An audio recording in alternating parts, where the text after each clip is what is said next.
Hello friends, मैं देवंती कुमारी। मेरा YouTube channel learns with is में आपका स्वागत है। आज से मैं हिंदी व्याकरण की एक सीरीज शुरू करने जा रही हूँ।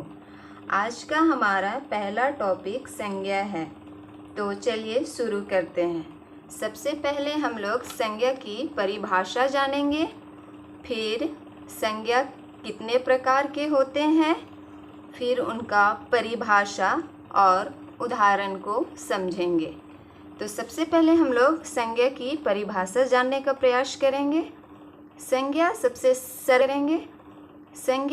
सरल भाषा में किसको कहेंगे? सबसे सरल भाषा में संज्ञा नाम को कहते हैं। दूसरे शब्दों में संज्ञा किसी व्यक्ति, वस्तु, स्थान, भाव के नाम को संज्ञा कहते हैं। उदाहरण के लिए व्यक्ति में राम, वस्तु में मेज, स्थान में दिल्ली इत्यादि।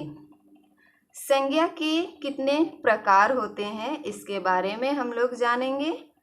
संज्ञा के 5 प्रकार होते हैं। सबसे फर्स्ट में व्यक्तिवाचक संज्ञा, दूसरा में जातिवाचक संज्ञा, तीसरा में द्रव्यवाचक संज्ञा, चौथा में समूहवाचक संज्ञा और पांचवा में भाववाचक संज्ञा। सबसे पहले हम लोग व्यक्तिवाचक संज्ञा की परिभाषा जानेंगे। व्यक्तिवाचक संज्ञा को इंग्लिश में प्रॉपर नाउन कहते हैं। जो किसी व्यक्ति, स्थान या वस्तु का बोध कराती है उसे व्यक्तिवाचक संज्ञा कहते हैं।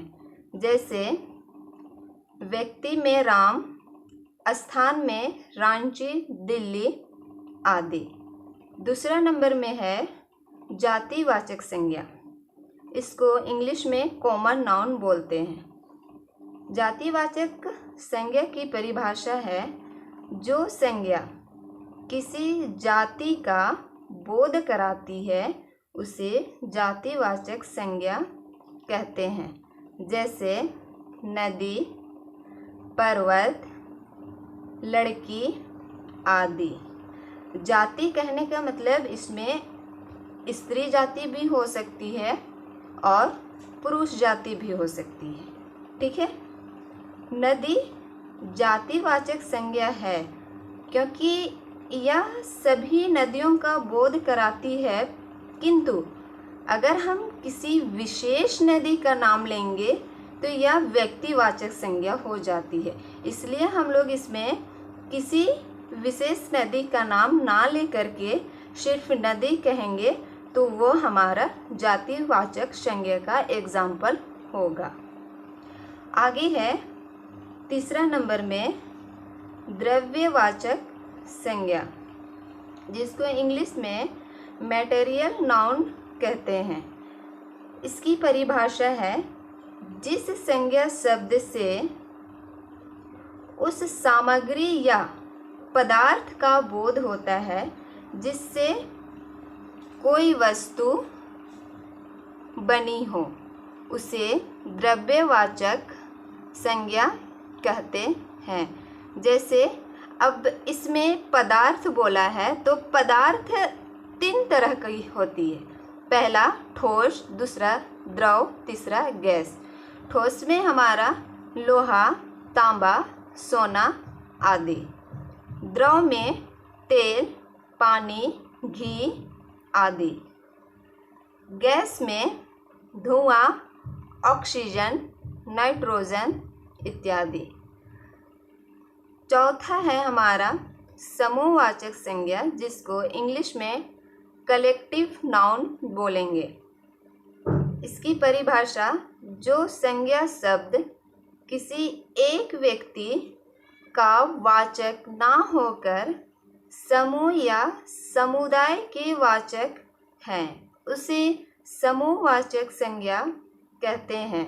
जैसे वर्ग, टीम, समिति, आयोग, पुलिस आदि। पांचवा है भाववाचक संज्ञा। इसकी परिभाषा है किसी भाव, गुण, दशा आदि का बोध कराने वाले शब्द को भाववाचक संज्ञा कहते हैं। जैसे भाव में क्रोध, गुण में मिठास जो हम लोग मीठी पूर्वक बातें करते हैं, सहनशील, दशा में यौवन, कालिमा आदि। हमारा आज का टॉपिक इतना ही था। इससे आगे अगला वीडियो में जानेंगे। धन्यवाद। जय हिंद, जय भारत।